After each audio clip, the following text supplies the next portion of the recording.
Hey everyone, कैसे हैं आप सब। उम्मीद है आप सब लोग बहुत अच्छे होंगे और आपकी पढ़ाई भी बहुत अच्छी चल रही होगी। हमने सारे टेंसेस को क्लियर कर लिया था, हमने उनकी पहचान को भी क्लियर कर लिया था, हमने उनके स्ट्रक्चर्स को भी क्लियर कर लिया था। अगर आपने इस टेंस से पहले के जो वीडियोस हैं नहीं देखे उनको जरूर देखिएगा, क्योंकि जब तक आप उन्हें नहीं देखेंगे आपको ये वाली क्लास हो सकता है समझने में थोड़ी प्रॉब्लम हो। तो इसकी बेसिक क्लास को जरूर देखिएगा और क्लास को रिवाइज करके जरूर आइएगा इसकी नेक्स्ट क्लास देखने से पहले।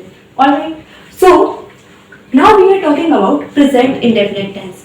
हमने कॉन्टिन्यूअस टेंस के बारे में पहले पढ़ा था, उसके बाद परफेक्ट टेंस के बारे में पढ़ा था, उसके बाद परफेक्ट कॉन्टिन्यूअस टेंस के बारे में पढ़ा था, उसके बाद हमने इंडेफिनिट टेंस को भी डिटेल में समझ लिया था, क्योंकि इंडेफिनिट टेंस में थोड़ी सी चीजें डिफरेंट होती हैं और ज्यादा डिफरेंट नहीं होती हैं, केवल जो पॉजिटिव सेंटेंसेस होते हैं उनमें थोड़ी सी चीजें डिफरेंट होती है। बाकी हमारा जो स्ट्रक्चर होता है या फिर मैं कहूँ बाकी हमारी जो पहचान होती है वो उसी तरह से की जाती है, उसी तरह से वो सारी चीजें सेम रहती हैं। ऑलराइट, सो आज हम करने वाले हैं प्रैक्टिस, क्योंकि जब तक आप प्रैक्टिस नहीं करेंगे सेंटेंसेस की तब तक हमें पता कैसे चलेगा कि जो पर्टिकुलर टेंस है हमें आ। ऑलराइट, सो सबसे पहले थोड़ा ब्रीफली मैं आपको बता दूं कि प्रेजेंट इंडेफिनिट टेंस क्या होता है।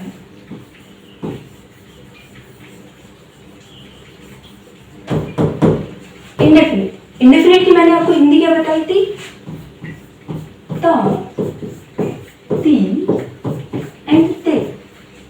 और क्योंकि हम प्रेजेंट की बात कर रहे हैं तो प्रेजेंट के लिए हम है या फिर है का यूज करते हैं। ये प्लूरल के लिए, ये सिंगुलर के लिए। सिंगुलर के लिए जब है का यूज किया था तो उसमें ये जो एक बिंदी है ना, इसको आई थिंक अनुस्वार बोलते हैं या अनुस्वार बोलते हैं, कुछ और बोलते हैं, मुझे भी क्लियरली याद नहीं है। बट हाँ, जब इस पर बिंदी होती है तो ये प्लूरल होता है, जब इस पर बिंदी नहीं होती है तो ये सिंगुलर होता है। ऑलराइट, सो जनरली जो हमारा सेंटेंस होता है उसका स्ट्रक्चर क्या होता है, subject plus helping verb plus verb plus object. लेकिन जो हमारा प्रेजेंट इंडेफिनिट टेंस होता है इसमें हेल्पिंग वर्ब का यूज नहीं किया जाता है। कब नहीं किया जाता है, जितने भी हमारे पॉजिटिव सेंटेंसेस होते हैं। प्रेजेंट इंडेफिनिट की जो हेल्पिंग वर्ब होती है वो होती है डू या फिर डज।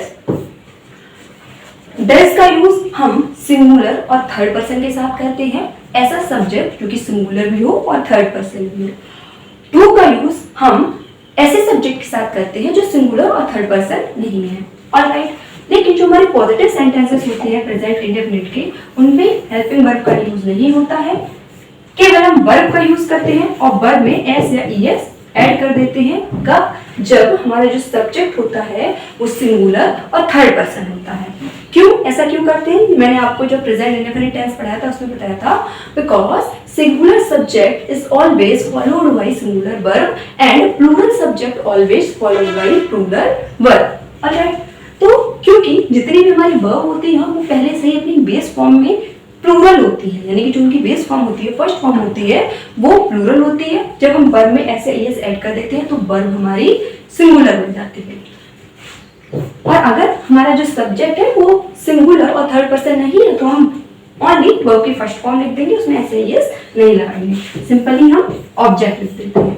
अगर मैं इसकी नेगेटिव सेंटेंसेस की बात करूं तो नेगेटिव सेंटेंसेस में क्या होता है, सेकेंड के बाद हम नॉट लगाते हैं। सब्जेक्ट डू ऑब्लिक डज, ये फर्स्ट नंबर पे है, ये सेकंड नंबर पे, तो सेकंड के बाद हम सिंपली नॉट लगाते हैं प्लस ऑब्जेक्ट लिखते हैं।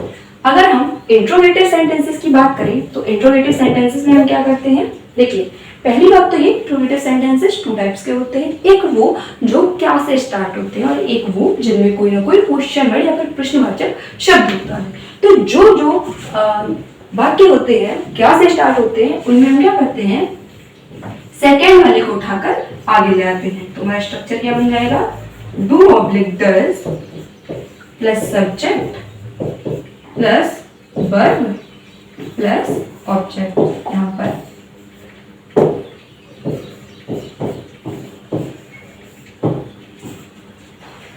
और अगर हमें कोई WH वर्ड दिया गया है तो इस सेकेंड वाले को आगे लाएंगे और इस सेकेंड वाले से पहले हम WH वर्ड को लगा देंगे।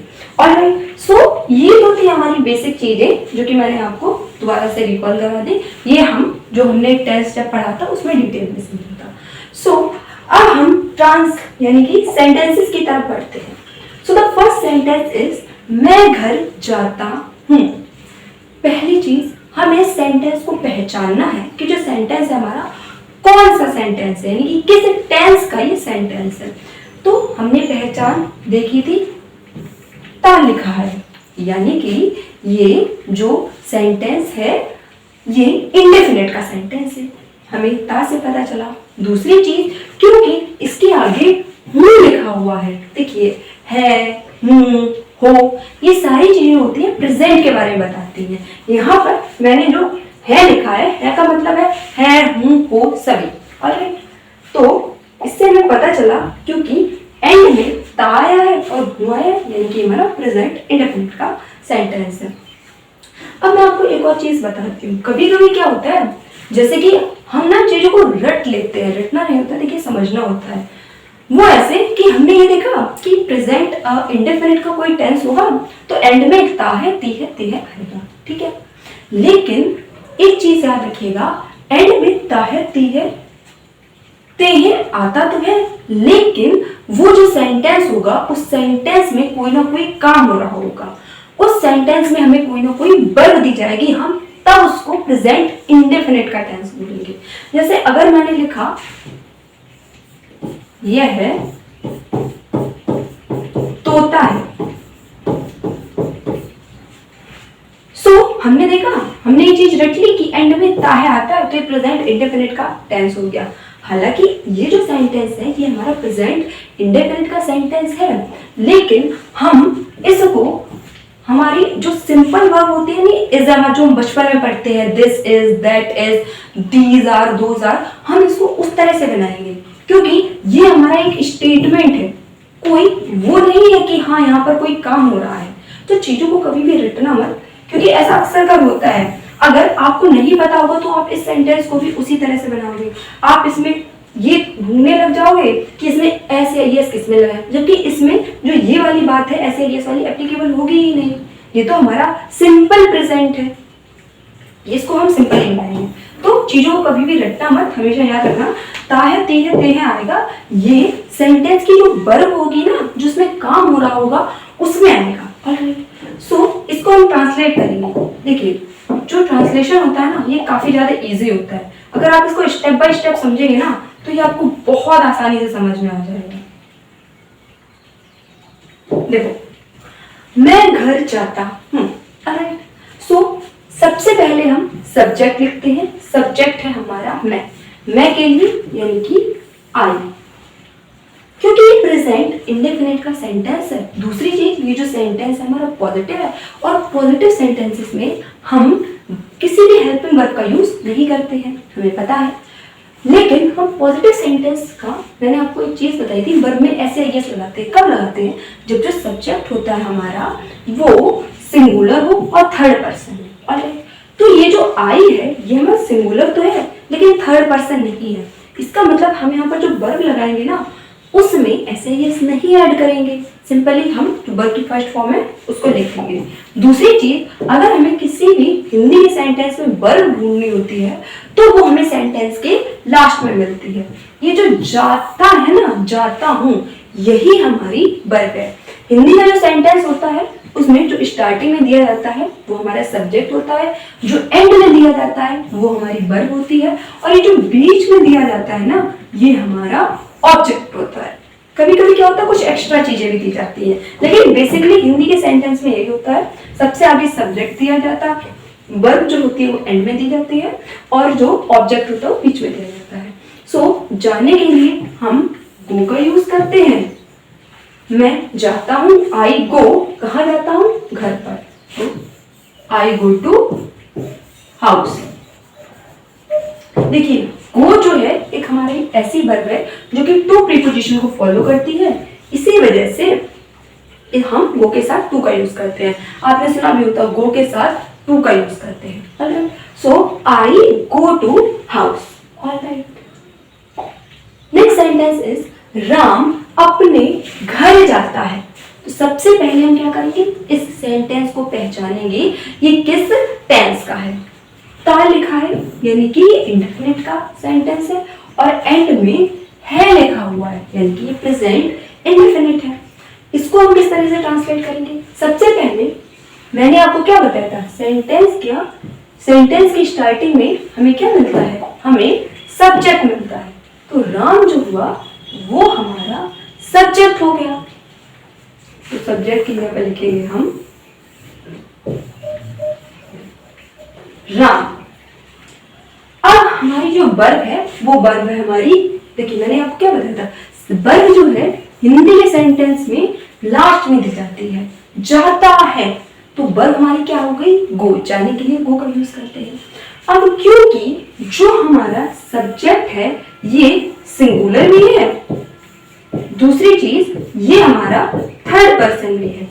जब थर्ड पर्सन की मैंने आपको लास्ट वीडियो में टेबल दिखाई थी, उसमें मैंने क्या बताया था, ही, शी, इट, दे और किसी का नाम, ये सारे क्या होते हैं, ये सारे हमारे थर्ड पर्सन होते हैं। तो क्योंकि सिंगुलर और थर्ड पर्सन है तो हम क्या करेंगे, वर्ब में एस और ईएस लगाएंगे यानी कि गोस कर देंगे। अब ये जो वर्ब है ये हमारी सिंगुलर हो गई है।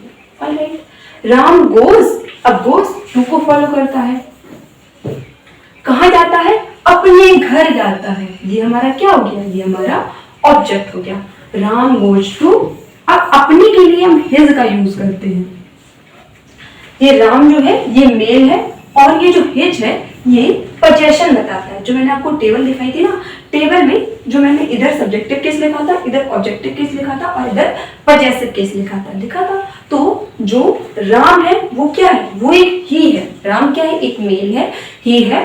तो राम के लिए जो अपने की इंग्लिश होती है वो क्या हो जाती है, हिज हो जाती है। और कहाँ जाता है, अपने घर, तो हाउस। देखिए अगर कोई मेल होगा या फिर हमें सिंपली ही प्रोनाउन दे दिया जाएगा, कभी कभी क्या होता है हमें मेल का नाम ना देकर ही, वह दे दिया जाता है कि वह, तो इसके लिए हम अधिकार दिखाने के लिए हमेशा इज का यूज करेंगे, यानी कि किसी चीज पर पोजेशन दिखाने के लिए या ये बताने के लिए जो चीज है पर्टिकुलर ये मेरी है। ऑलराइट, अपने घर यानी कि राम का घर। अगर कोई फीमेल होगी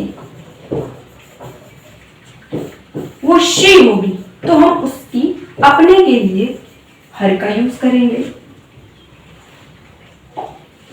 अगर कोई प्लूरल नाउन होगा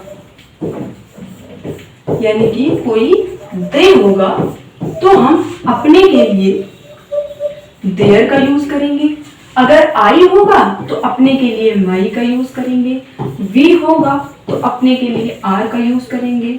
यू होगा तो अपने के लिए हम योर का यूज करेंगे। और अगर इट होगा तो अपने के लिए हम इट्स का यूज करेंगे। और इस चीज को भी आप याद रखिएगा क्योंकि सेंटेंसेस को जब हम ट्रांसलेट करते हैं तो हमें ये सारी चीजें जो है हेल्प करती है। दे के लिए देयर या फिर कोई प्लूरल नाउन है, आई के लिए माई, वी के लिए आर, यू के लिए योर, इट के लिए हम इट्स का यूज करते हैं अपने के लिए, ही के लिए हिज, शी के लिए her. Alright, so the next sentence is हम आम खाते हैं। सबसे पहले क्या करेंगे, सेंटेंस की हम पहचान करेंगे। देखिए स्टार्टिंग में जब हम शुरू में टेंसेस को पढ़ते हैं तो हमें थोड़ा सा टाइम देना पड़ता है।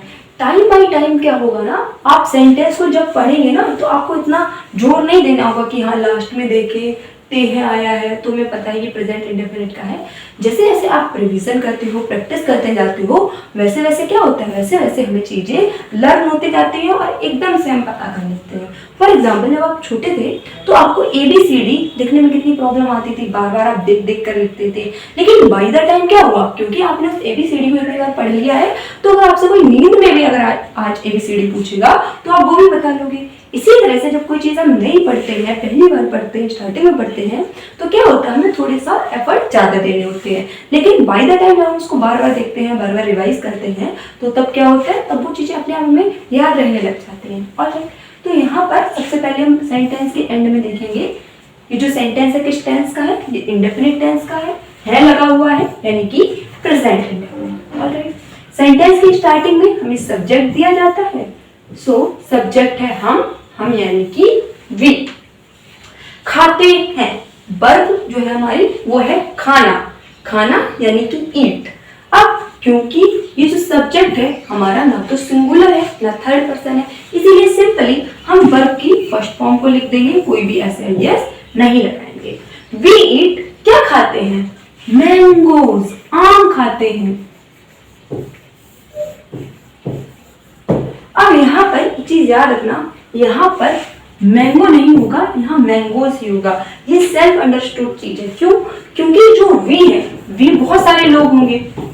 अब बहुत सारे जब लोग होंगे तो ऐसा तो है नहीं कि वो एक आम खा रहे हैं। हाँ, अगर एक आम है वो ये सारे लोग खा रहे हैं तो हम मैंगो लिखेंगे, लेकिन हम ये मानकर चल रहे हैं क्योंकि ये प्लूरल है, बहुत सारे लोग हैं तो आम भी बहुत सारे होंगे, इसी वजह से हमने यहाँ पर मैंगोज लिख दिया। आप चाहे तो मैंगो भी लिख सकते हैं, वो गलत नहीं है, लेकिन अकॉर्डिंग टू द सेंस हमने यूज किया है। हम मानकर चल रहे हैं यहाँ पर कि प्लूरल है तो मैंगोज लिख दिया, अगर सिंगुलर मानकर चलते तो यहाँ पर मैंगो लिखते। ऑलराइट,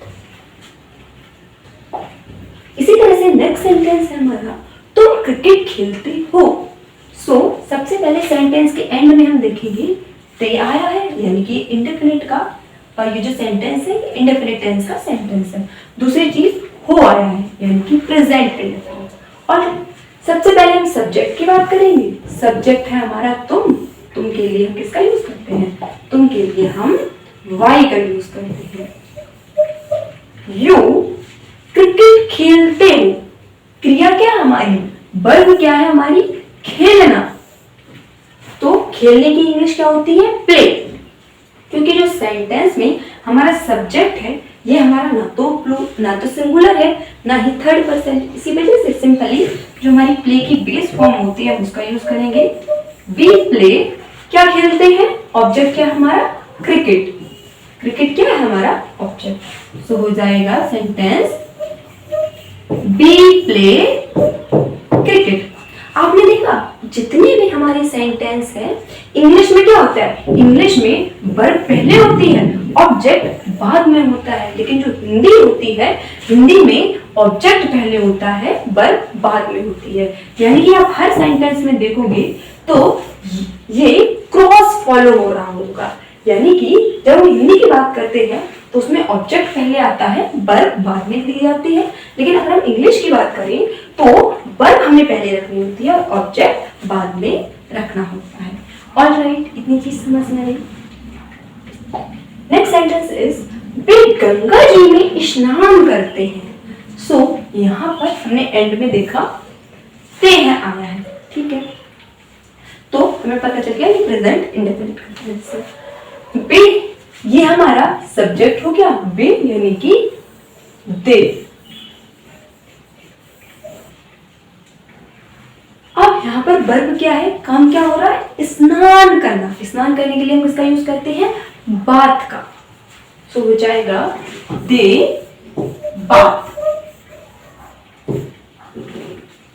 ये जो दे है ये हमारा प्लूरल है, तो क्योंकि ये हमारा जो सब्जेक्ट है वो प्लूरल, तो हम ऐसे ही नहीं लगाएंगे।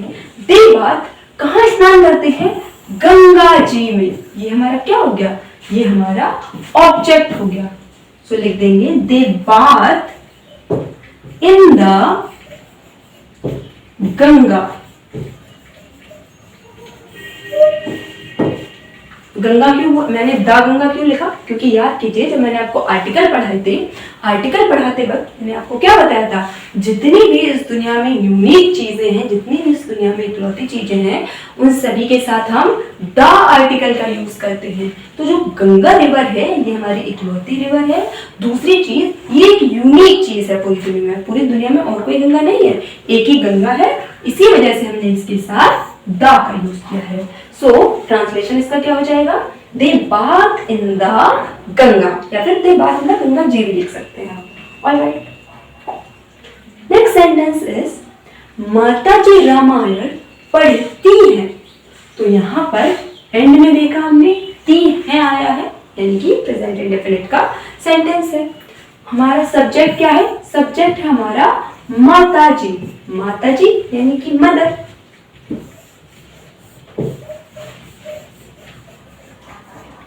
अब ये जो मदर है, मदर जो है वो हमारा थर्ड पर्सन भी है, दूसरी चीज सिंगुलर भी है।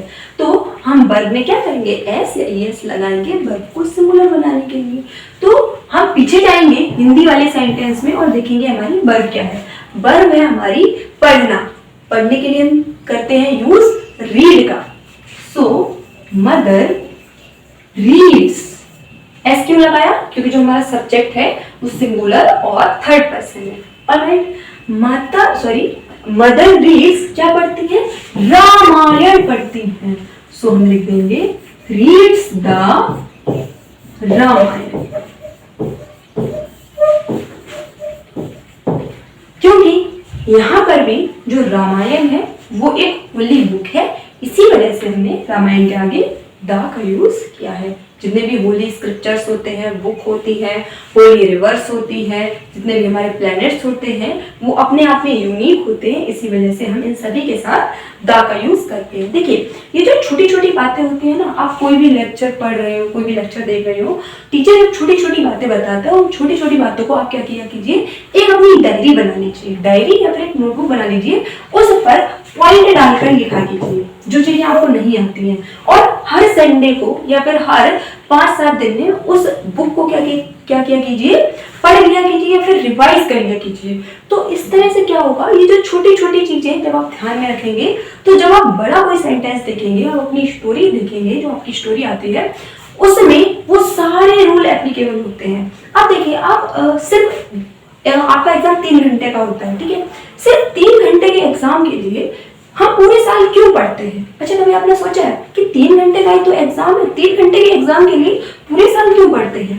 पूरे साल हम इस वजह से पढ़ते हैं क्योंकि वो एग्जाम तो 3 घंटे का है, लेकिन उसमें जो नॉलेज का यूज हमें करना है, जो नॉलेज चाहिए उस पेपर को सॉल्व करने के लिए, वो उतनी होनी चाहिए जब किसी ने पूरे साल पढ़ाई की हो। जब तक किसी इंसान ने पूरे साल पढ़ाई नहीं की होगी, वो उस पेपर को सॉल्व कर ही नहीं पाएगा। क्योंकि जब हम चाय बनाते हैं, तो चाय जब बनती है ना, तो चाय को वही इंसान बना पाएगा जिसको पता होगा दूध क्या होती है, अदरक क्या होती है, चाय पत्ती क्या होती है, इलायची क्या होती है, चाय वही इंसान बना पाएगा। कोई किसी को यही नहीं पता कि चाय की पत्ती क्या होती है, वो चाय क्या ही बनाएगा। तो इसी वजह से जब हम स्टोरी करते हैं तो स्टोरी में ना सारी नॉलेज हमें लगानी पड़ती है। हमारे टेंसेस हो गए, हमारी जो एक्टिव पैसिव हो गए, उसकी भी नॉलेज काम आती है स्टोरी करते टाइम, क्योंकि बहुत से सेंटेंस ऐसे होते हैं जो पैसिव में दिए जाते हैं। डायरेक्ट इनडायरेक्ट की नॉलेज भी काम आती है। हम जो noun, pronoun, verb, adjective, part of speech पढ़ते हैं, इसकी नॉलेज भी काम में आती है। जैसे कि ये हो गया आर्टिकल की भी नॉलेज काम में आती है। तो जितनी भी चीजें होती हैं उनका जो कंपाइलेशन होता है वो स्टोरी के अंदर काम होता है। इसी वजह से हम इन सारी चीजों को पढ़ते हैं। हम पार्ट ऑफ स्पीच पढ़ते हैं, हम अभी टेंसेस पढ़ रहे हैं, एक्टिव पैसिव पढ़ रहे हैं। ये सारी चीजें क्या है, एक दूसरे से इंटरलिंक करती हैं। जब आप कोई पर्टिकुलर टॉपिक पढ़ते हो तो उस टॉपिक में सिर्फ उस टॉपिक की नॉलेज यूज नहीं हो रही होती है, उसके अलावा भी जो टॉपिक होते हैं आपके सिलेबस में, उनकी नॉलेज का भी यूज किया जाता है। तब हम उस टॉपिक को अच्छी तरह से समझ पाते हैं। ऑलराइट, सो हमारा सेंटेंस क्या होगा, माता जी रामायण पढ़ती है, mother reads the Ramayan. Alright, next is आग जलती है। देखो यहाँ पे ना एक डायलॉग है पुरानी मूवी का, जली को आग कहते हैं, बुझी को राग कहते हैं, जिस आग से बारूद बने उसे विश्वनाथ कहते हैं। पता नहीं आप लोगों ने सुना होगा या नहीं, बहुत पुराने टाइम की मूवी है। सो आग जलती है, आग जलती है, आग के लिए हम फायर का यूज करेंगे। सबसे पहले तो ये सेंटेंस है, हम देखेंगे ती है आया है, तो ती है ये हमारा इंडेफिनिट का टेंस है और ये हमारा प्रेजेंट इंडेफिनिट है। सब्जेक्ट हमारा क्या है, आग, यानी कि फायर। काम क्या हो रहा है, जलती है, जलना। जलने के लिए हम यूज करते हैं बर्न का। और ये जो फायर है, आग है, हमारा एक अनकाउंटेबल नाउन होता है। आग को हम काउंट नहीं कर सकते। और जितने भी हमारे अनकाउंटेबल नाउन होते हैं उन सभी के साथ हम सिंगुलर वर्ब का यूज करते हैं। मैंने आपको क्या बताया, जितने भी हमारे अनकाउंटेबल नाउन होते हैं उनके साथ हमेशा सिंगुलर वर्ब का यूज किया जाता है। तो जो फायर है, फायर के भी साथ हम क्या करेंगे, सिंगुलर वर्ब का यूज करेंगे। और मैंने आपको बताया था जब भी हमें किसी वर्ब को सिंगुलर बनाना होता है हम क्या करते हैं, हम उसमें एस या एस को ऐड करते हैं। सो आग जलती है, जलने के लिए बर्न का यूज करते हैं। फायर बर्न्स, आग जलती है। ऑलराइट,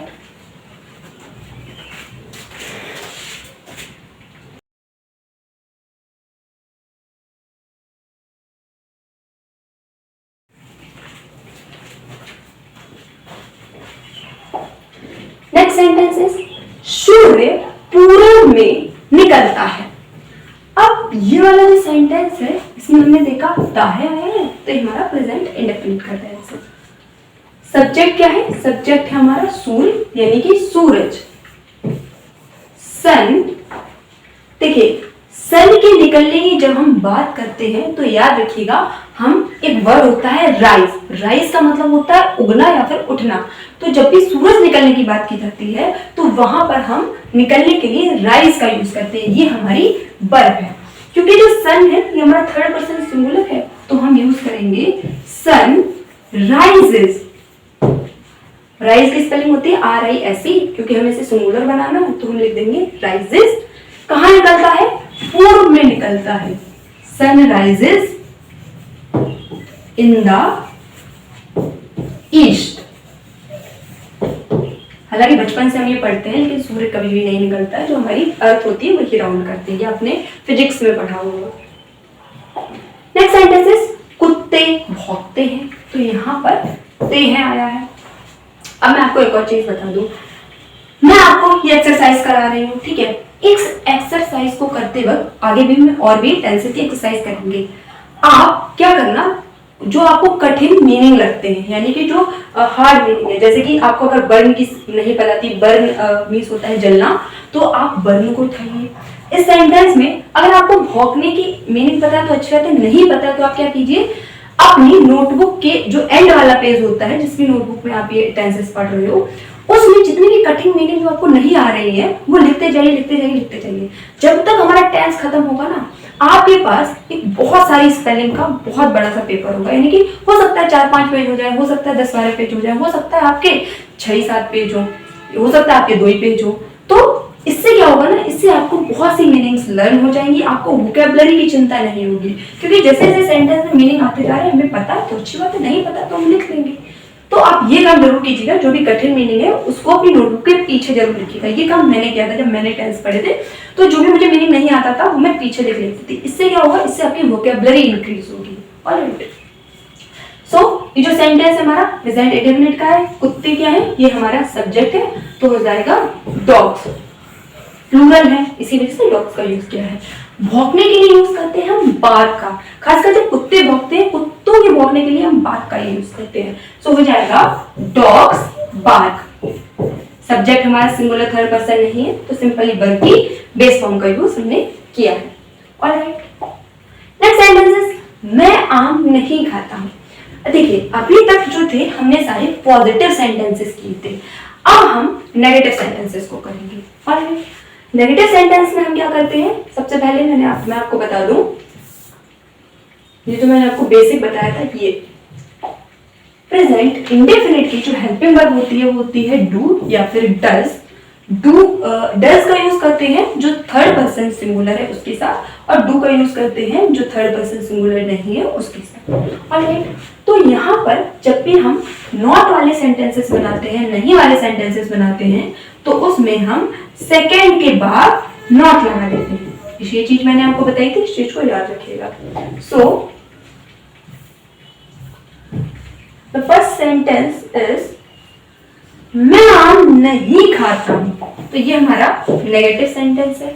हमने देखा एंड में ता हूं आया है, यानी कि प्रेजेंट इंडेफिनिट है। सबसे पहले सब्जेक्ट के पास जाएंगे। सब्जेक्ट क्या है हमारा, आई। मैंने आपको बताया था अगर हमारा सब्जेक्ट सिंगुलर और थर्ड पर्सन है तो हम डज का यूज करेंगे, लेकिन अगर हमारा सब्जेक्ट सिंगुलर और थर्ड पर्सन नहीं है हम उसके साथ डू का यूज करेंगे। क्योंकि आई जो है हमारा सिंगुलर है लेकिन थर्ड पर्सन नहीं है, इसी वजह से हम इसके साथ डू का यूज करते हैं। ऑलराइट, सेकेंड के बाद क्या लगाएंगे, नॉट लगाएंगे, क्योंकि सेंटेंस में नहीं आ रहा है। हमारी वर्ब का हम वर्ब लगाएंगे, ठीक है। हमारी वर्ब हिंदी के सेंटेंस में कहाँ मिलती है, बिल्कुल एंड में मिलती है। खाने के लिए ईट, आई डू नॉट ईट। अब यहाँ पर ध्यान रखिएगा, जो मैंने ऐसे यस वाला रूल बताया था, वो रूल जो है केवल पॉजिटिव सेंटेंसेस में एप्लीकेबल होता है, नेगेटिव सेंटेंस में हम ईट्स नहीं करेंगे। ऑलराइट, चाहे भले हमारा सब्जेक्ट सिंगुलर हो या फिर प्लूरल हो, ठीक है। तो मैं आम नहीं खाता हूँ, ऑब्जेक्ट क्या है हमारा, आम। I do not eat the mango, या फिर I do not eat mango, आप ये भी कर सकते हो। नेक्स्ट सेंटेंसेस, हम क्रिकेट नहीं खेलते हैं। ते है आ रहा है, यानी कि प्रेजेंट इंडेफिनिट का टेंस है। दूसरी चीज ये नेगेटिव है, यानी कि सेंटेंस में डू या फिर डज का यूज होगा। सब्जेक्ट हमारा क्या है, हम सेंटेंस की स्टार्टिंग में जाएंगे, सब्जेक्ट है हमारा हम के लिए वी जो है हमारा प्लूरल सब्जेक्ट है। और मैंने आपको बताया था जो सब्जेक्ट हमारे सिंगुलर और थर्ड पर्सन नहीं होते हैं उनके साथ हम डू का यूज करते हैं, क्योंकि सेंटेंस नेगेटिव है। तो फर्स्ट नंबर पे हमारा ये हो गया, सेकेंड नंबर पे हमारा ये हो गया, तो हम सेकेंड के बाद नॉट का यूज करेंगे। वी डू नॉट, अब क्या नहीं करते हैं, वर्ब हमारी क्या है, वर्ब है हमारी खेलना। वी डू नॉट प्ले, क्या नहीं खेलते हैं, क्रिकेट नहीं खेलते हैं, ये है हमारा object. We do not play cricket, या फिर we do not play the cricket, आप लगा सकते हो। सो हम क्रिकेट नहीं खेलते हैं, इसका ट्रांसलेशन क्या हो जाएगा, we do not play cricket. देखिए ये क्रॉस का रूल फॉलो कर रहा है, यानी कि ऑब्जेक्ट बाद में आता है इंग्लिश वाले सेंटेंस में, और वर्ब हमारी क्या होती है, वर्ब हमारी पहले आती है। ऑलराइट, नेक्स्ट सेंटेंस इज तुम अपना पाठ याद नहीं करते हो। तुम अपना पाठ याद नहीं करते हो। सबसे पहले हमने एंड में देखा ते हो आया है, यानी कि जो सेंटेंस है ये इंडेफिनिट का है। दूसरी चीज नहीं लिखा हुआ है तो ये नेगेटिव हो गया। सब्जेक्ट हमारा क्या हुआ, हम सेंटेंस की स्टार्टिंग में जाएंगे तुम, यानी कि यू। तुम के लिए हम किसका यूज करते हैं, यू का यूज करते हैं। ऑलराइट, यू के साथ हम किसका यूज करेंगे, अब आप मुझे बताएंगे। यू जो है क्या हमारा सिंगुलर है, नहीं। देखिए यू जो होता है according to the sense singular भी होता है, प्लूरल भी होता है। अगर हमारे सामने एक इंसान है तो हम उसको यू बोलेंगे। कभी कभी क्या होता है, हमारे क्लास में बहुत सारे लोग होते हैं, तब भी हम उसको यू बोलते हैं, तुम भी। लेकिन जो यू है ये सिंगुलर और प्लूरल तो हो सकता है। यहाँ पर तुम अपना पाठ याद नहीं करते हो, मान लीजिए कोई एक पर्सन है उसकी बात कर रहे हैं, लेकिन जो यू है क्या हमारा थर्ड पर्सन है, नहीं है, तो हम यू के साथ डू का यूज करते हैं। Alright, you do. अब मैंने आपको बताया था नॉट लगाएंगे, हम कहाँ लगाएंगे, सेकेंड के बाद नॉट लगाते हैं। सो यू डू नॉट, क्या नहीं करते हो, अपना पाठ याद करने के लिए हम बोलते हैं learn. You do not learn. और अभी मैंने आपको अपने की इंग्लिश बताई थी, तुम के लिए यानी यू के लिए हम अपने की इंग्लिश क्या लगाते हैं, योर।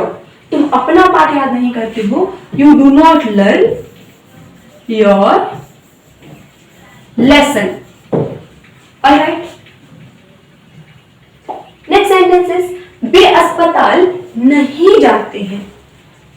ते है यानी प्रेजेंट।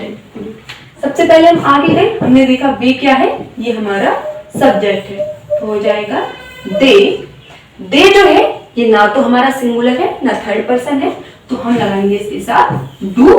और नॉट कहाँ लगाते हैं, सेकंड के बाद हम नॉट लगा देते हैं। अब वर्ब हमारी क्या है, सेंटेंस के एंड में जाएंगे, देखेंगे वर्ब है हमारी ते, जाते, जाना, यानी कि गो।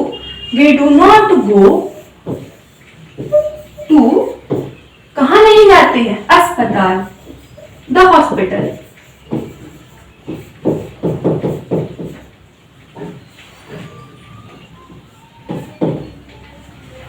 वे अस्पताल नहीं जाते हैं, they do not go to the hospital. Alright, कितनी आसानी से हम सेंटेंस बना पा रहे हैं, आपको आसानी फील हो रही होगी, क्योंकि अगर हम बेसिक चीजों को लेकर चलते हैं कोई भी सेंटेंस हम बहुत आसानी से बना सकते हैं। नेक्स्ट सेंटेंस इज राम का भाई शतरंज नहीं खेलता है। अब इतना बड़ा सेंटेंस है, इसको देखकर डरने की जरूरत नहीं होती है। सबसे पहले हम एंड में देखेंगे ता है आया है, यानी कि सेंटेंस प्रेजेंट इंडेफिनिट का है। उसके बाद हम देखेंगे हमारा सब्जेक्ट। हमारा सब्जेक्ट है ये राम का भाई, ना ही राम ना ही भाई, सब्जेक्ट हमारा पूरा है राम का भाई। तो राम के भाई के लिए हम कुछ इस तरह से लिखेंगे, राम्स ब्रदर।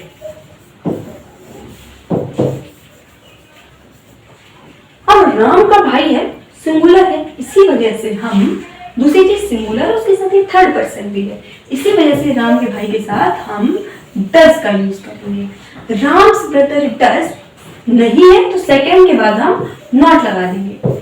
डस नॉट क्या नहीं खेलता है, खेलने के लिए हम किसका यूज करते हैं, खेलना, ये हमारी वर्ब है, और खेलने के लिए हम यूज करते हैं प्ले का। राम्स भाई डज नॉट प्ले, क्या नहीं खेलता है, शतरंज नहीं खेलता है, तो हो जाएगा प्ले द चेस। आप में से किस किस को शतरंज खेलना आता है, चेस खेलना आता है, बताना जरूर कमेंट में। राम को भाई शतरंज नहीं खेलता है, so Ram's brother does not play the chess. Alright,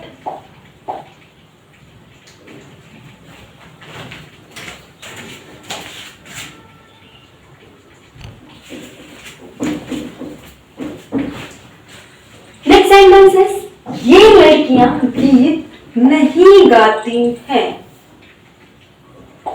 सबसे पहले हमने एंड में देखा ती है आया है, यानी कि जो सेंटेंस है ये हमारा प्रेजेंट इंडेफिनिट का सेंटेंस है। दूसरी चीज नहीं आया है, यानी कि नेगेटिव सेंटेंस है। सब्जेक्ट है हमारा ये पूरा, ये लड़कियां, ये हो गया हमारा सब्जेक्ट। ये के लिए हमें बचपन से पता है ये चीज, ये के लिए हम दीज का यूज करते हैं। दीज लड़कियां यानी कि गर्ल्स, दीज गर्ल्स क्या हो गया, ये हमारा प्लूरल हो गया, ठीक है। गीत नहीं गाती हैं। अब देखिए ये जो दीज गर्ल्स है ये हमारा थर्ड पर्सन तो है, लेकिन क्या ये हमारा सिंगुलर है, कोई एक गर्ल की बात कर रहे हैं हम, नहीं, हम बहुत सारी लड़कियों की बात कर रहे हैं, इसी वजह से हम इसके साथ डू का यूज करेंगे, ना कि डस का। सेकेंड के बाद नॉट लगाएंगे हम। अब यहाँ पर एक चीज में आप कंफ्यूज हो सकते हैं, मैंने बोला सेकंड तो आप इसको फर्स्ट बोल दो, इसको सेकंड बोल दो, और आप यहाँ पर नॉट लगा दो। नहीं नहीं नहीं, ये गलती बिल्कुल मत करना। यहाँ पर सेकंड के बाद नॉट लगाने का मतलब है ये जो पूरा सब्जेक्ट है ना हमारा दीज गर्ल्स, इसको हम एक काउंट करेंगे, ये पूरा हमारा सब्जेक्ट है। हमने जब इसके बेसिक रूल्स को हम पढ़ रहे थे तो हमने देखा था जब हम 1 नंबर देते थे वो हम किसे देते थे, 1 नंबर देते थे हम हमारे सब्जेक्ट को।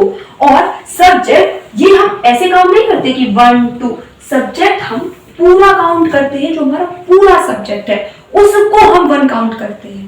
ऑलराइट, तो हमेशा याद रखना सब्जेक्ट के ऊपर 1 वर्ड है, 2 वर्ड है, 3 वर्ड है, उससे फर्क नहीं पड़ता है। हम जो 1 काउंट करेंगे ना, वो जो हमारा पूरा सब्जेक्ट है ना, ये लड़कियां दीज गर्ल्स, हम इसको काउंट करेंगे। ऑलराइट, तो नॉट हम डू के बाद लगा देंगे। क्या नहीं करती है, गाती। गाने के लिए हम सिंग का यूज करते हैं, सिंग। गीत नहीं गाती है, द सॉन्ग्स, या फिर सिंग द सॉन्ग भी कर सकते हो अकॉर्डिंग टू द सेंस। हम यहाँ पर सिंगुलर मान रहे हैं, इस वजह से हम यहाँ पर प्लूरल मान रहे हैं, इसी वजह से सॉन्ग्स करते हैं। अगर आप सिंगुलर मान रहे हैं तो यहाँ पर आप सिंग भी कर सकते हो। ऑलराइट, सो हमारा सेंटेंस क्या हो जाएगा, ये लड़कियां गीत नहीं गाती हैं, these girls do not sing the song. Alright, next sentence is वह झूठ कभी नहीं बोलता है। अब यहाँ पर एक इंपॉर्टेंट चीज है, उसको याद रखना। कभी नहीं के लिए हम नेवर का यूज करते हैं। देखिए नेगेटिव सेंटेंस जो होते हैं जब उसमें कभी नहीं आ जाता, अब जो मैं आपको बात बताने वाली हूँ उस बात को ध्यान से सुनना, ठीक है। और ये जो बात होगी, ये जो रूल है हमेशा एप्लीकेबल होगा जब सेंटेंस में हम कभी नहीं की बात करते हैं। कभी नहीं, तो पहली चीज कभी नहीं के लिए हम नेवर का यूज करते हैं। दूसरी चीज, अगर सेंटेंस में नेवर आता है तो सेंटेंस को हम जो सिंपल सेंटेंस होता है उसके अकॉर्डिंग बनाते हैं, यानी कि सिंपल सेंटेंस कहूं या फिर मैं कहूं प्रेजेंट इंडेफिनिट का जो रूल पॉजिटिव सेंटेंसेस में अप्लाई होता है। अब आप कहोगे मैम पॉजिटिव सेंटेंस में, ये सेंटेंस तो हमारा नेगेटिव है लेकिन पॉजिटिव सेंटेंस का रूल क्या मतलब? देखिए मेरे कहने का मतलब ये है, जब भी सेंटेंस में जो प्रेजेंट इंडेफिनिट का सेंटेंस है उसमें आपको कभी नहीं दिया जाए, कभी नहीं की जो इंग्लिश होती है वो होती है नेवर। काहे आया है हमें पता है, प्रेजेंट इंडेफिनिट का सेंटेंस है। जब भी हमें कभी नहीं दिया जाए तब हम सेंटेंस में कभी नहीं के लिए नेवर का यूज करते हैं और सेंटेंस की फॉर्मेशन हम पॉजिटिव सेंटेंस की तरह करते हैं। पॉजिटिव सेंटेंस की तरह करते हैं इन द सेंस हम वर्ब में according to the sentence S या ईएस लगाएंगे और डू नॉट का यूज यहाँ पर नहीं करेंगे। इस चीज को दोबारा सुनना, इस चीज को नोट डाल कर भी लिख लेना कि जब भी नेवर दिया जाता है प्रेजेंट इंडेफिनिट के सेंटेंस में, नेवर आ जाए कभी नहीं की बात हो तो सेंटेंस को हम पॉजिटिव की तरह बनाते हैं। पॉजिटिव की तरह बनाते हैं इसका मतलब ये नहीं कि सेंटेंस को हम पॉजिटिव बना देंगे, पॉजिटिव की तरह बनाते हैं इन द सेंस जिस तरह से जो प्रेजेंट इंडेफिनिट के पॉजिटिव सेंटेंसेस होते हैं हम उनमें किसी भी हेल्पिंग वर्ब का यूज नहीं करते हैं, हम उनमें वर्ब की जो फॉर्म होती है उसमें एस या ईएस लगाते हैं। ठीक वही रूल जो नेवर वाले सेंटेंसेस होते हैं उनमें एप्लीकेबल होता है। एक ये नेवर वाला रूल हो गया, एक हु वाले जो सेंटेंसेस होते हैं वो वाला। इन दोनों रूल्स को आप याद रखिएगा। अभी जब हम इंट्रोगेटिव सेंटेंस करेंगे ना उसमें हु के भी बारे में बताऊंगी। हु के भी जो सेंटेंसेस होते हैं उनको भी हम थोड़ा अलग टाइप से बनाते हैं। तो ये जो सेंटेंस है मैंने आपको ये बात बता दी, कभी नहीं के लिए नेवर का यूज करेंगे और हम सेंटेंस को पॉजिटिव बनाएंगे। पॉजिटिव सेंटेंस जो होता है उसके अकॉर्डिंग बनाएंगे। तो ये जो सेंटेंस है सबसे पहले इसमें सब्जेक्ट देखेंगे, वह यानी कि ही।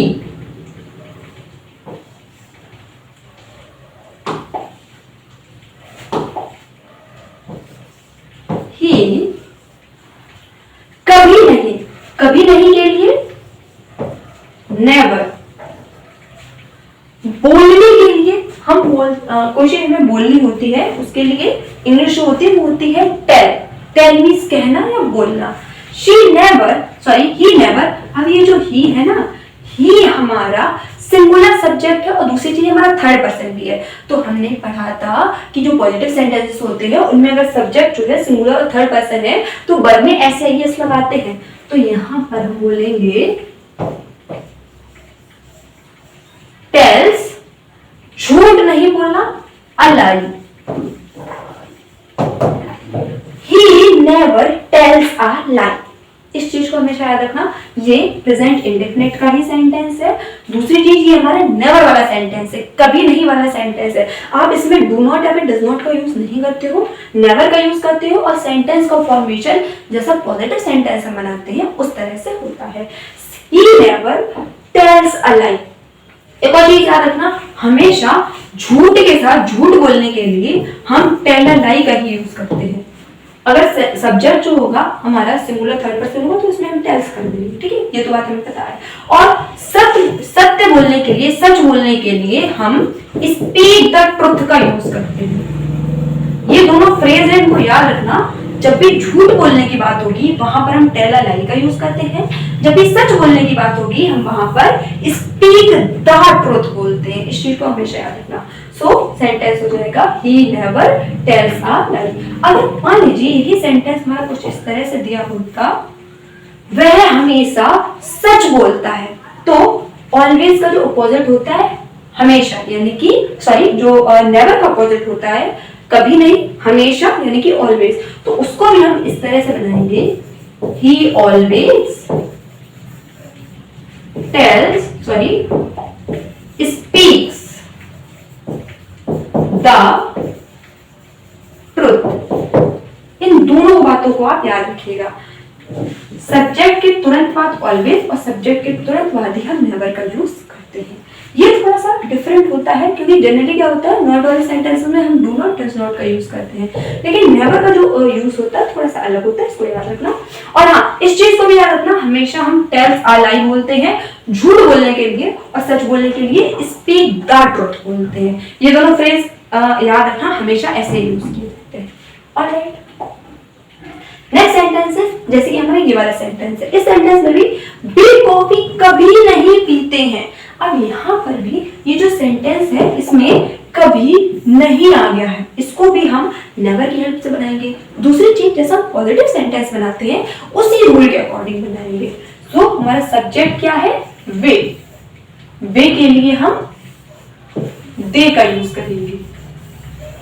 दे कभी नहीं यानी कि नेवर। अब क्योंकि जो सब्जेक्ट है हमारा सिंगुलर और थर्ड पर्सन नहीं है, दे है हमारा थर्ड पर्सन तो है लेकिन सिंगुलर नहीं है, तो यहां पर हम सिंपली वर्ब लिख देंगे। वे कॉफी कभी नहीं पीते हैं।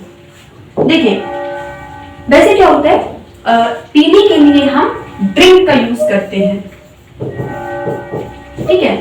ड्रिंक का यूज जनरली हम पानी पीते हैं, कोई जूस पीते हैं या फिर कोल्ड ड्रिंक पीते हैं, उसके साथ हम ड्रिंक का यूज करेंगे।